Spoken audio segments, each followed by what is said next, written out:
This podcast is supported by Music Theater of Wenatchee, celebrating 64 years of bringing stories to life. From show-stopping musicals to powerful plays, the Music Theater of Wenatchee stage is where stories come alive. Now they are writing the next chapter, and you can help make it happen. To support the next act of community theater in Wenatchee, visit annex.mtow.org and donate today. Opening nightclub. We're not opening a nightclub. It's the opening nightclub. We can't wait to watch an opening night show, because on opening night we always go with our opening night club. Opening night club.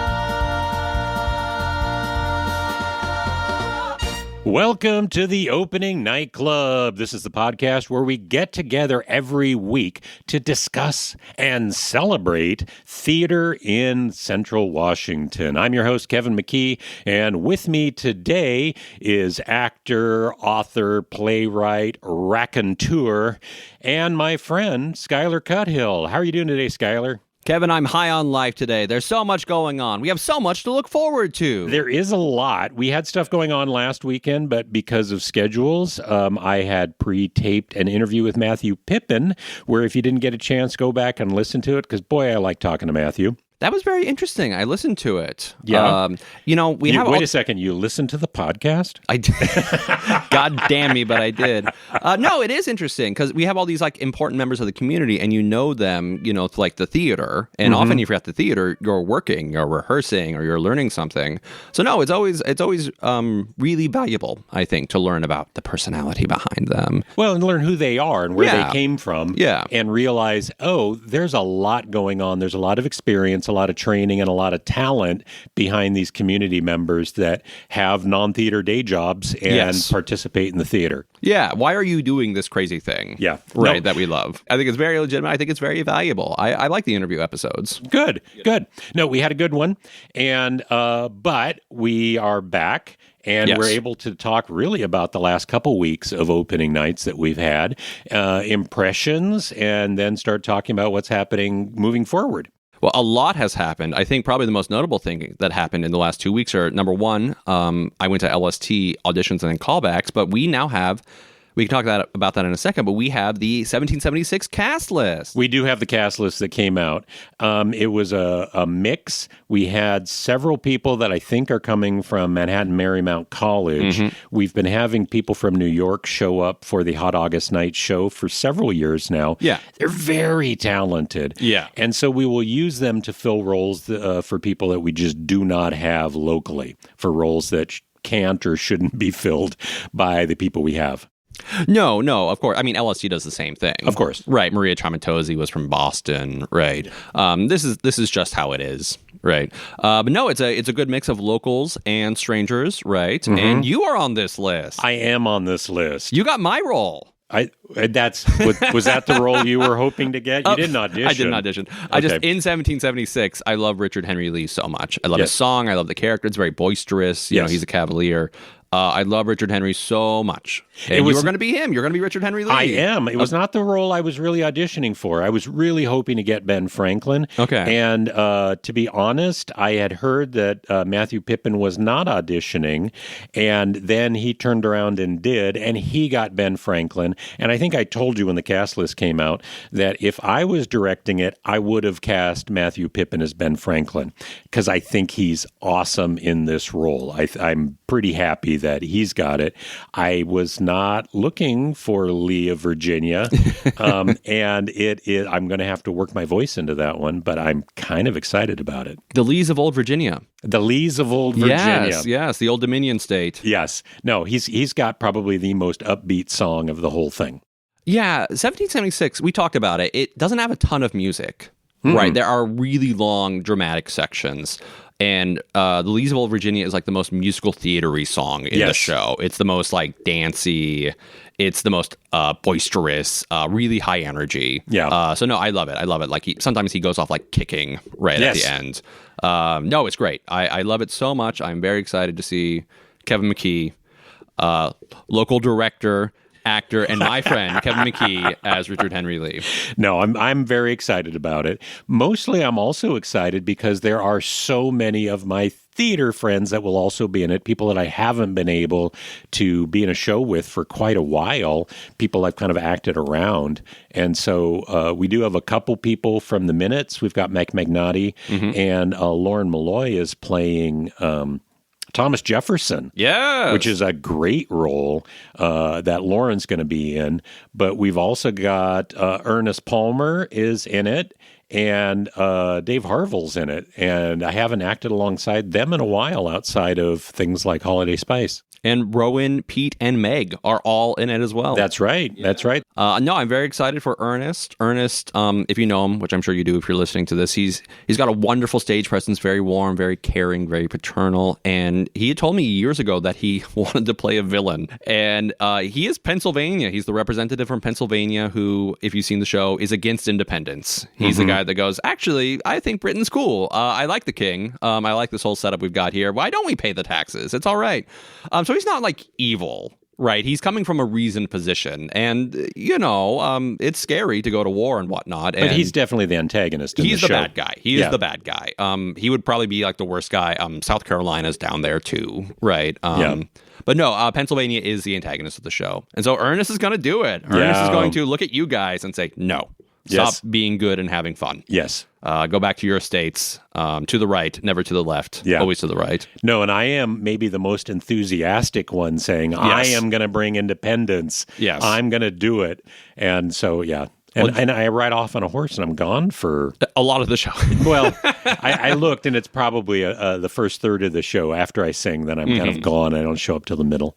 John Adams is very enthusiastic, but he's enthusiastic in like a noxious way. Yes. Whereas you're enthusiastic in a very pure, like boyish way. It's going to be fun. Going to war is going to be fun. Yeah. And John Adams is like, no, God wants us to do this. We have to do this. That's right. No, I'm very excited for it. There's a ton. I love 1776 because it has a big cast. Yeah. It's like a strong secondary cast. It's very, very exciting. We can talk about it more like line by line later. We just have a ton to get through in this show. Would like to point out Jeff Sandberg's also in the show. Ooh. Yeah, and I think this might be his first on stage in front, like as an actor role. Jeff Sandberg has been working with Glenn Isaacson, and he's been a band leader for quite a while now. And so it's kind of nice to have him working with us as an actor. He's stepping out. He looked at you guys and he was like, it's not that hard. It can't be that hard. Come on, look at them. Jeez. No, I'm very excited for 1776. I love the show. I think it's a great cast list. It's very, very exciting. So we also want to do we want to talk about LST auditions? Yeah, well, I built it up so much over all of these over all these shows. We did it. It feels good to be done with it. Okay. It's so nerve-wracking auditioning, and there was a ton of talent there, a lot of outside talent. Christy said on Instagram that there were like 320 applicants. And, you think about it, the company is only between like 30 and 45 people. That's right. Across all three shows because they triple cast, people are in all three. So you think about it, everybody in the company is going to beat, between like 8 and 10 people for their spot, which is very nervy, right? That's tough. That's a hard row to hoe, right? I got called back for 2 of the 3 roles I asked for, so pretty good. That's like a C, right? And it was tough. It was tough going. I think I comported myself okay, and we should be. So they had child auditions this past weekend. Yeah, and so we should be finding out in week maybe 2 or 3. Awesome. Yeah. So are you nervous? I am not thinking about it. Okay. I'm supposed to do Humans, a Brief Primer in like 3 weeks here. That's right. We are doing Humans, a Brief Primer in 3 weeks. Yeah, I produced a poster. I have to get approval for it. I'm supposed to pay some money to MTW. We still have to get insurance. There's a lot to do. There's a huge list there. And there's just been so much going on, right? So this week I really need to hammer down on it. And the dates again for Humans, a Brief Primer at the Riverside Playhouse. March 20th and 21st. There we go. 7:30 at the Riverside. 2 nights. So if you have a conflict with one night, you don't have an excuse. You can come the other one. So if you want to come see an original play written by our very own Skyler Cuthill, and it's very pop culture reference, it is just fun. Do not expect to rethink your life after like the Minutes robots or something, this hope you is a don't. fun show. Reconsider your life after humans, a brief primer. Oh no. And then I was talking to JJ Hernandez. We're doing it through Third Job Theater, his operation, and he also suggested that I promote the Countess of Pocatello in it. Oh, Kevin, we're going to have cross-brand synergy. there you go. Incredible. Synergy. Okay. I've heard so much about synergy in the last 20 years here. Now I'm going to do it. I don't know what it means, but I know that if you use it, it Yes. means you're a manager. Yeah. Number 1, synergy. Number 2, AI. And I'm going to be up with the big boys in the C-suite, tell you what. But yeah. So that is coming up. There is so much to do. And also in this last week, I went to see Precious Little Theater. At the Performing Arts Center. At the Precious Little Theater. Which is, that's true. Yes. So Precious Little Theater, it's a movie that Jeff Austinson and his group, North 40 Productions, put together. And it is about the Performing Arts Center, now the Numerica Performing Arts Center. And originally it was the Bank of America Performing Arts Center. So this was an original documentary piece, right, by North 40 Productions. And it had kind of like a 15-minute prologue about the financing of the PAC and the technicals getting it going. And then the main body was about the personalities. Yeah. So they had Paul Atwood, Jamie Donegan, Marissa Collins, the director of the Wenatchee Valley Symphony, Nicholas, and they had Melissa Miller Port. Right. And they talked about their life and they talked about the theater and their experiences here in Wenatchee. And it was a really positive event. It was well sold, right? There were a ton of people there. It was the whole community, Now, was it mostly theater community or was there a lot of non-theater people? It was a lot of the boosters. Yes. Right. The money people, board members, they asked at the beginning, are you on the board? Have you been on the board? Because it's been around, it's the 25th anniversary. And there's been season. a lot of people. There's a lot of emeritus board members for the supporters of the center. Yeah, there were a ton. When they said former board members, a lot of people stood up. Yeah. So, all this stuff has a huge, infrastructure. Yes. That, if it's working well, is invisible and you don't think about, right? So now there's a huge support auxiliary that makes all this stuff happen. Well, and the PAC is running really well right now. Yeah. And they're expanding their programming, but I don't know that people at this point realize how sketchy it was when it was built, that they did not have the money. I was talking to Sarah Higgins, who was executive director in the second, third, fourth year of the Numerica Performing Arts Center. And she said that they had to work with the PUD not to shut their power off because they could not pay the power bill. Oh my gosh. And we have the cheapest power in the nation. Yes. No, and luckily the PUD gave them the ability not to get their power shut off. No, I found the that 15-minute prologue very, very interesting because it was a lot of John McQuaig, yes, the local banker, and it was him going, so then we got some money, and then we ran out of money, so then we got some more money, then we ran out of money again, and it was everything is just so hard. And it's always been like this, right? Because this is back in the 90s and then 2000, which economically were much better times than nowadays, right? So even then, people were just fighting for their lives to get this done. So no, it makes you appreciate how much devotion and hard work goes into us getting the ability to flop around on stage. Yeah. So that we can be silly and kick and so on and so forth, right? A ton of very smart people put in a huge amount of effort, right, to make this happen. And did they talk about the first building that they bought? Well, they talked about, changing the plan. Yes. Because of the convention center. Yes. Yeah. So, they showed the plans and all that and the movement, and they said that, people were upset about it at the time. Yeah. Because they felt they'd been sold a bill of goods about, they got the money and then, they shifted it. Yeah. I think that works pretty well. I wasn't involved in the planning or whatnot. I don't really know. No, that... it impacted the Riverside Playhouse, and I know this just working as a board member and really being part of that organization for so long, that entire building was owned by the supporters of the center, and they were the ones that were leasing the property that the Riverside Playhouse is in to Music Theater, and then in order to raise money for the Performing Arts Center, the new space, they had to sell that building, and that's when the Riverside Playhouse was sold to Music Theater. Okay, because they did show pictures of people working on the Riverside. Yes. Right. And so I was ignorant of that history. Yeah, when right now where KPQ is and where the YWCA thrift shop is. Oh, right above. Right above, that was going to be the Performing Arts Center. Oh, really? Yes. Oh. And so then they had Riverside Playhouse behind it would be the black box, actually an attached black box theater. And then they would have the Children's Museum, which became the PUD bought it and became the Fish and Wildlife Building.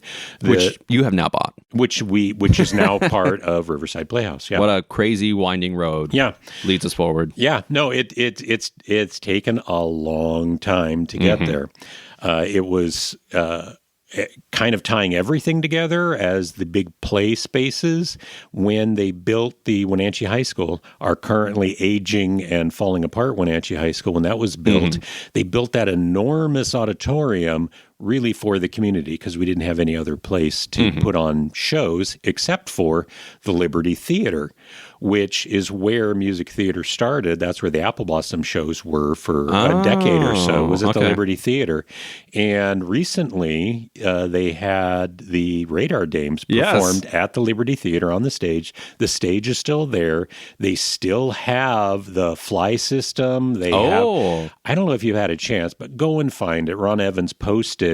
They have, I'm going to screw up the name of the type of drop this is, but it's the vaudeville drop with all of the ads painted on the front of it. Oh. It's still there. Wow. In almost pristine condition. Wow. So they've taken care of it. I think it's just been rolled up in the ceiling of the Liberty the whole time. Then they've sealed it well. Whatever they did. And it's amazing with like a lot of Wenatchee businesses that maybe were around when I was a kid and lots of stuff that I don't know anything about. Dietrich Rudolph's miracle concoction. It was things like that. Not as bad as that.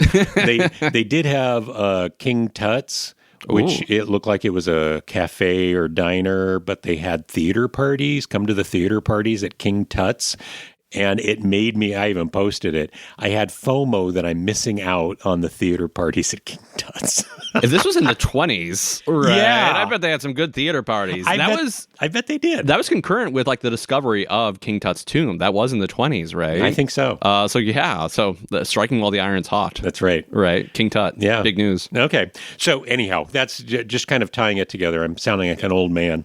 Well, okay. no, that's literally what it's about, right? That's what it's about. No, I really like Precious Little Theater. Thought it was a good time. Okay. Good job, all involved. Do we want to talk about upcoming music theater? Music theater is going to be announcing their new season. This is the first time that they've been able to announce a season all at once. Very exciting. Instead of piecemeal. We're recording this an hour before the membership meeting. And so because I've been on the board, I know what the shows are, and we can announce it because you're not going to hear this till after the membership meeting. But the shows coming up for this next season, the fall musical for this next year will be Urinetown, directed by John Mauser. Very excited about this. I directed this probably 20 years ago at Music Theater, and I love, love, love this show. It's a great show. It's a dreadful title. They make fun of the title in the show. That's part of it, yeah. But it's really, if you haven't heard of it, listen to it. It's a really smart show. It's really, really funny, just lyrically, and the music's really great. Yes. It's a very, very exciting. It's kind of it's like a satire, right? It's very comic. It's very, very broad. It's very broad, and it's a lot of fun. The music is big. They've got kind of a klezmer band thing going, and the dancing's fun. But this is one I'm looking forward to probably trying out for. Are you going to try out for it? I'm pretty sure I'm going to try out for it. I love the show. Are you going to be Cladwell? I don't know. That's a pretty high role for me. I might. We'll see. Are you going to fight me for Officer Lockstock? No, I don't think I'd do Officer Lockstock. Why wouldn't you do? It's the best role. Huh? Why wouldn't you do Officer Lockstock? I don't know that I'm the right physicality for it. Oh, maybe I do Barrel. Officer Barrel. Yeah. Officer Lockstock is the evil cop. And so obviously I'm drawn to that role. Yeah. He's got the cop song is so fun in Act 1. Yes. It's so over the top. There's like a million words in it. And it's like lyrically, it's very interesting because it's like association. Yeah. Right. It's not like a character just describing his motivation. Right. It's very like artistic. It's like almost poetical. It's my favorite song in the show. I love it. The cop song. Yeah. Okay. Yeah. Okay. No, I love a lot of. I love this show. Okay. Yeah, no, I'm really enthusiastic about that one. And we'll be talking more about it, but just so everybody knows, that will be the fall musical at the Riverside Playhouse. Wonderful Life, directed, I believe, by Dave Williams. After the smash success of Christmas Carol this past year. That's right. Keep it going. I love it. Keep it going. People like a Christmas show. The spring show will be Who's Afraid of Virginia Woolf, directed by Josie Meats, who just finished at the Directors Showcase this last year. Dangerous show. It's a dangerous show. That's an intimidating show. Yeah, there's only 4 characters in it. It's another Edward Albee show, and it is brutal. It's a brutal show. Tarkovsky said that the point of art is to scour the soul. This is a scouring show. Yes, this scours your soul. I hope to God that Humans, A Brief Primer does not change your life, but I believe there are quite a few people for whom Who's Afraid of Virginia Woolf has changed their life. It's a very penetrating show. Yeah. And honestly, it's probably the most toxic marriage you will ever see in theater. If you are a married person, maybe don't audition for this one. This could corrode you. Yeah. But so it is a very good show. It's a very sophisticated show. It's a very smart show. And Josie will need the very best acting talent. It's an actor's show. Well, it is a bucket list for a lot of actors. Yeah. This is something that it is so big. Yeah. And the characters are so distinct and things you can't do anywhere else. Yeah. I think it's George and Martha, right? Oh, I forget. The older couple and the younger couple. Okay. But those two characters are almost unique. Yeah. I don't think there's any other show where they exist. They need to work really closely together. Yeah. It really does ask for the highest level of acting talent we can produce. So if you are a wonderful actor and feel really good about your relationship, if you have one, please consider Who's Afraid of Virginia Woolf. And this was a movie with Elizabeth Taylor and Richard Burton. So if you want, go ahead and watch that. It is a sanitized version of the show. It doesn't go as dark as the show does, but it'll give you a sense of what the show's about. I like the movie. Did you? Yeah. No, good. The show is going to be the Savannah Sipping Society. Okay. And this is a show that is pretty unfamiliar to me. I think it's a good script, and it's a light show directed by new directors. Allie and Haley are the ones that are going to be helming this one. And if you're interested, definitely look it up. It's a non-musical, and it will be a really light, funny show. And it's all women, right? Because I remember hearing about it, and I remember thinking, oh, so Steel Magnolias? And they're like, no. It's because Julia Roberts doesn't get cancer, right? But women in the South, you think of Steel Magnolias. Yeah, that's true. Yeah. And then rounding it out is Short Shakespeareans in the summer. That is the season. And so one more time, the entire Music Theater Wenatchee 26-27 season will start with Urinetown, the musical. That'll be running the last 2 weekends in October. That's directed by John Mauser. In December, they will be having It's a Wonderful Life. That will be through December 10th through the 20th, directed by Dave Williams. In January, we will be having the Savannah Sipping Society. That's directed by Ally McGee and Haley Kelly Raymond. That runs January 28th to February 6th. The March play is directed by Josie Meats. That's Edward Albee's Who's Afraid of Virginia Woolf. That'll be running March 18th through the 27th. And we have Dead Man's Cell Phone, which we hadn't talked about before. That's directed by Meg Sanders, and that will be running in June at the June slot between June 17th and the 26th. And Short Shakes will be doing Much Ado About Nothing in August. We cannot announce the Apple Blossom musical right now because we're waiting for Spring Fling at the Performing Arts Center to have that announced. But that has been picked, and it's a good one. Wow! What a season. It's a good season. A real season like a real theater, like a whole instead of like the drip drop. That's right. I think it's great. Announce the whole thing, get it all going, Well, and if you are interested in supporting one of these shows, contact Music Theater. And I'm sure they're looking for sponsors. They're looking for people to help out. Yes. And we've given you names of the directors. Contact them and see if you can help them. If you want a costume Anastasia, I'm sure they need a lot of that. You told me Countess of Pocatello was set in like 1895, and you said, Skyler, you have picked the most expensive era for dresses. Yeah. And this isn't 1895. It's like 1910. Yes. Right. So it's very expensive. Yeah. Russian aristocracy. These are expensive dresses. Right. But they also have an apple blossom budget. Yeah. If anybody can do it, they can. Right. And yeah, so we are about to go to the annual MTW membership meeting. Yep. And if you're listening to this, it's too late for you this year, but I recommend the event. I really like it. Memberships start as low as $25 a year. Right. So it's very, very reasonable. Yeah, that's right. They have food, they promote the whole season, and you get, I always really like to get the finance sheets. We've been working really hard, and I think we've got an official finance sheet that we've tried to simplify it, make it easier to read. Okay. And we've also then pushed it forward and said, okay, here's what we did this year. Here's our budget for next year. Oh, like projections. Projections, because now we've got a season, so we can project, here's what we project these shows will cost and what our rough estimates are for selling tickets. That's always a tough one to figure out. What do we think? Because every director's like, we'll have a full house every night. But of course, that's not reasonable. No, most of the time that doesn't happen. No, I always like seeing, the numbers, and it kind of helped me, now that I'm trying to produce my own stuff, to like have a broad idea, of like what a medium size show costs, what a large scale show costs, that kind of thing. So no, I always like, hearing how things are going. So Good. I really like the annual membership meeting. So if you miss it this year, please consider it for next year. That's right. Okay, so we got that out of the way. Let's talk about the shows that we have seen that opened in the last week or two. Yeah, so we both saw independently. We saw Ms Holmes and Ms Watson, Apartment 2B at the ICCA. And that is the Rogue Assembly Theater Company, this is their first show. Yeah, Phil Lacey and Mackenzie Baird have put on this show, and it ran for 2 weeks. And so it's actually closing right now as we're recording it. I think the matinee has started. Okay. So, yeah, you missed it. But yeah, it was really good. The girls, it's a 4-person show. Yes. And it's insanely high energy. It's insanely high octane. Tess Davison is Holmes, right? And she told me one night she wore her Fitbit for like a run through, like a rehearsal. Yes. She said it cost her 950 calories to do the show. That's insane. That's crazy. She is all over the place. She throws herself all over the place.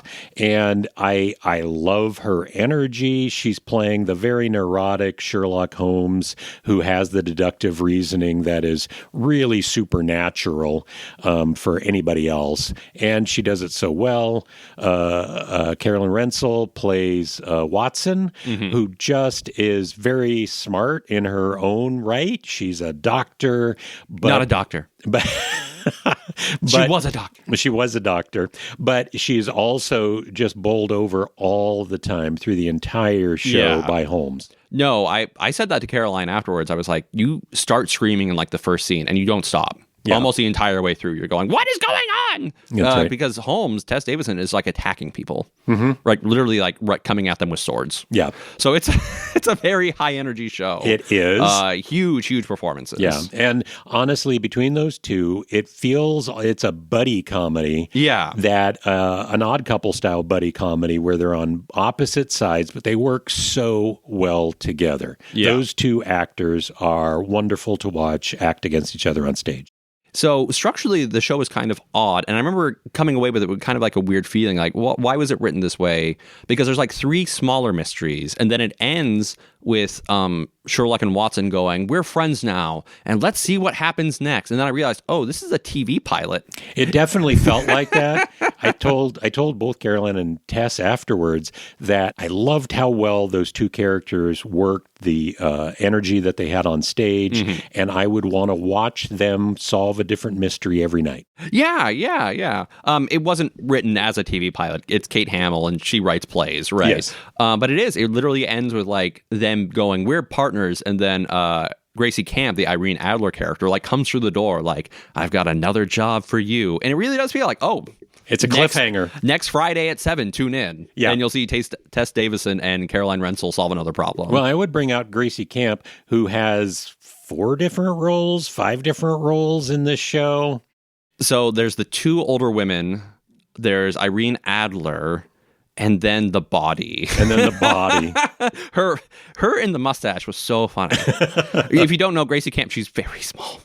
She's very, very feminine. So her in the huge, it was like the working man's 70s stash, right? It was very, very funny. Yes.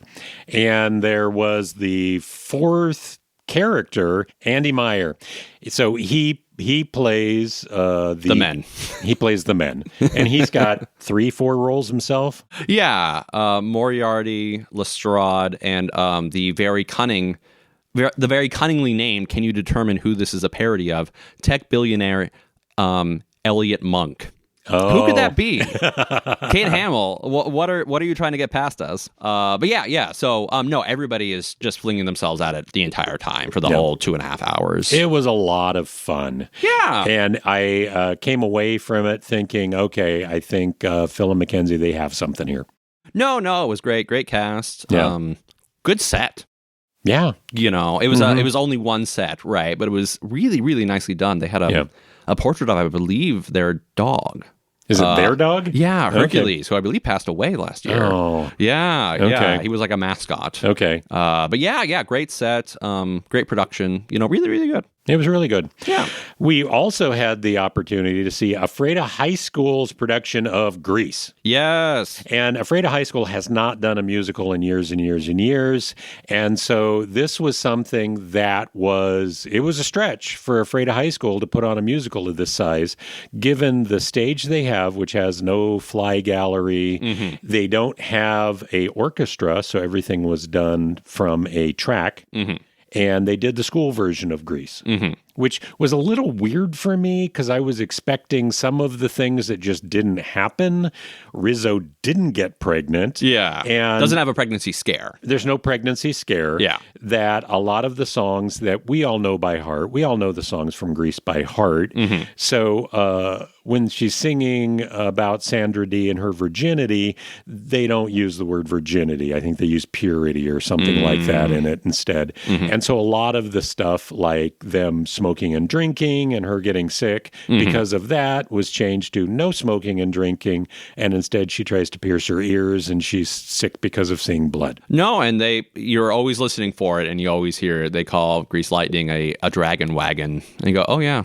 Oh. Yes, a dragon wagon. That's what they call it. That's what the kids say these days. A dragon wagon. Yeah, I don't mind the school version, except that it does cut out, there are worse things I could do. Rizzo's ballad in Act 2. Yes. Which I do really like. That's a very real emotion, and it's a good moment for Rizzo as a character. So that is a shame, but I understand. This is just how it is. Yeah. No, it's a huge step up because last year Ephrata did comic one acts, which I think they'll be doing again in a couple months. I believe so. But that show last year, that was 8 people, maybe 10. Mm-hmm. And this is Grease, so it calls for a large cast. Yeah. There are like factions. Yes. Well, and they this show sold really well. They have great community support for this show at Ephrata High School, and the kids were so enthusiastic. Yes, you could tell that they were they're new to being in a musical, and they were all in. They sold really well. Yeah, which is sometimes people struggle with, like you teach them a dance or whatever, and then they're like thinking about the dance, like where do my feet go, and they forget to sell. They're looking down or they're looking really seriously. No, all the kids sold. They were beaming, right? Yeah. So that's great. And they had a smaller cast for this type of show, so really they had nearly everybody had to play a named character, and we had a lot of kids with solos, and they really just went into it. And so the night I was there, the boy who played Kanicki was like removed for a disciplinary issue. Oh, I didn't know. Did she say that or did they? We were told that. You were told that? We were told that. Okay. And so the director's husband stepped in. Jeff. And God bless him. He's like 6'3". He has a full beard. A full graying beard. And one of the T-birds or whatever looked like he was about 10. Yes. So he was just, hey kids, what's up? There's a scene, that's in the show. Kanicki is paired with Rizzo, and like they don't have a good relationship. They're always fighting. And one scene, they're like getting physical with each other, like fighting. Yes. And so he was just bearing down. And Rizzo was like 5 foot nothing, looked like maybe 100 pounds. And maybe this was good they did the school version because the idea that he got her pregnant or might have gotten her pregnant would be a little weird. Yeah. No, it was he's been part of these shows. He built the set, he built the car, which was kind of amazing that they would open up, and I didn't realize how deep that stage is. Yeah, it had a chamber. Yeah. They opened up the car chamber. Yeah, I think that it's just a really deep, wide set in kind of a triangle. It comes out from the apex. But the car was great, and he's the one that built it and did a lot of the backstage stuff. And then when they had a need for a Kanicki, he came out and he did a great version of Grease Lightning. He had his lines down. Yes. You know, sometimes like that happens, and I have seen it before where they have the book in their hand. And this is just how it is, right? Depending on how short the notice is. He had it down. He was doing it. He had it down, and there was a couple. Now, I saw it on Friday night, which maybe was the first night he was on, and I did see the kids pointing where he needed to stand. Oh, they were giving him the blocking, and they'd be moving him around on stage. No, he was very solid. So, like, he took Saturday off or whatever and, like, learned the blocking. Learned it. No, I loved it. I'm laughing because it is inherently funny. You know, Steve Buscemi and 30 Rock. Hello, fellow kids. How do you do? But no, I loved it. Kanicki, you did a great job. You're a hero for stepping up. It was a lot of fun. Yeah. The night I was there was also really well sold, I'll say. It was probably 80-90% sold, which is like a miracle for theater in general around here, but especially for like a school show. Yep. You know, really, really well sold. Nice to see the community come out and support them. Yeah. Okay. So what else do we got to discuss? Do we have other shows that we've seen? Or Well, next weekend, this coming weekend, the final weekend of February, how many different ways can I say that? Is The Murder at Manchester Manor in Chelan. That's right. So we're going to go up and see that. It's Friday, and there's a matinee on Saturday. Yep. So I'm not sure which one. It's a one-weekend show. So it's a non-musical. Yeah. And we also have Quincy High School is putting on Footloose. Footloose. Speaking of kids dancing in high school. That's right. Right. So I am looking forward to that one. It's pretty easy to cast kids in a high school play of Footloose. And not in 1 week, but the week after, on March 11, they're doing the Spring Fling at the Pack. That's right. Yeah. So if you're not familiar with that, that's when they try and like sell the speaking of upcoming season, right? So they have a lot of stalls with like to show you that the shows that they might have. When I say shows, I mean like music acts, all kinds of different things. And yeah, so it's a very interesting evening. You can just go, I think. Yeah. Right. I think I'll be presenting. But it's a great evening, and you can volunteer to give them money to support, each individual. Well, and this is part of the way that the PAC is operated. A lot of times they will go out for sponsors, and they will try to get the sponsors. They'll try to get enough sponsors that they will pay the cost of the show. Mm-hmm. So a lot of these are traveling shows. Yeah. So if you do have the Johnny Cash experience, it's a show and they're like, okay, we will come to your place, but you got to pay travel costs plus $15,000. Yeah. Right. And so they will try to get sponsors to raise that $15,000. And so honestly, if you have a swack of cash and you've got a show you really want to see, you can get it added to the season. Probably too late now, but if you've got some ideas and you want to sponsor something, you can. Yeah. No, it is that there's still like this circuit of traveling shows, right? Yes. Of bands and kind of one-man smaller shows, that kind of thing. A lot of tribute bands. Yeah. Like the Elton John Experience, that kind of thing. Well, and because there's a built-in audience for that. There's people who like Elton John and want to go see the Elton John tribute. Yeah, name recognition, right? That's right. So I will be there. I always enjoy the Spring Fling. I think it's fun. So please consider it if you want to. If you want to volunteer, I'm sure they'd love to talk to you. But if you just want to go there, check it out, maybe give them some money, they would love that too. That's right. And the day after that, Wenatchee High School is opening The Importance of Being Earnest. Wow. Yeah. So with Cade. I'm sure Cade's in it. Yes. No, he is. I forget which one he is, but he is. Yeah. He's not Ernest. It's a joke. I really love The Importance of Being Earnest. It's very smart, it's very funny, very clever, right? So, no, that'll be a good one. Yeah. And right now we're in rehearsals for Legally Blonde. Yes. Which is the big show that will be opening up for Apple Blossom. Yes. And I don't know that we've got anything else in rehearsals for non-school production. Cynthia Brown is going to be auditioning for The Shark is Broken. The Shark is Broken, in, which will I think, be 2 June. months. I think she's going to audition in April. Okay. Don't quote me on that, but it's coming up. Okay. But that's 3 men. It's the story of the production of Jaws. So if you are an acting man, please look into it. She would love to talk to you. Yeah. Okay. I think that might wrap us up for this week. Yeah. So we're Okay. about to go to the membership meeting.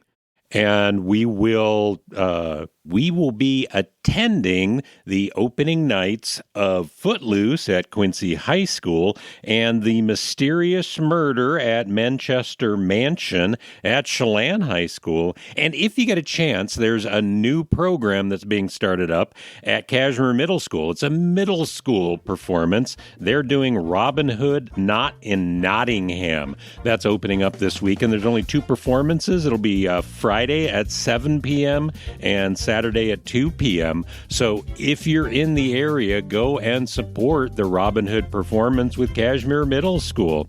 Whatever you do, go out and see some theater, support the local arts, and make sure you go out and see another opening night.